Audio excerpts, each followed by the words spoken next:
হ্যাঁ আপা বল। তোর সে কখন থেকে ফোন দিতাছি, ফোন ধরস না কেন? আপু আজকে হোটেলে অনেক গেস্ট রে। উপহারটা তো পাঠাস নাই। আমি তো আব্বারে সব টাকা পাঠাইছি। তোর কিছু লাগলে বল। আমার উপহার তো তুই, তোরে লাগবে। কি যে কস। এবার আমি দেশে আইলই তোরে আর দুলাবেরে এক লগে জ্বালামু। তুই কি কাঁদতেছস? আরে না আপা,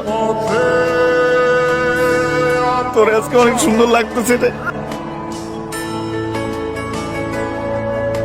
শুনছিলাম বাচ্চা হওয়ার সময় 21টা হাড্ডি ভাঙলে যেমন ব্যথা লাগে আর তো বেশি বেশি ব্যথা হয়। তুমি এত ব্যথা সইতেছো আর আমি তোমার পাশে নাই।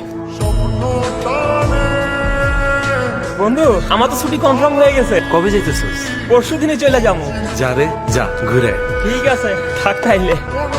আমি বোধহয় সে অবাক ছিলাম যে চাইলেও বাড়ি যেতে পারে না। আম্মা কাগজপত্র সব জমা দিয়ে দিছি, আকামাটা পাইলেই এবার চলে আসবে। তোর মায়া নাই রে, তোর মায়া নাই।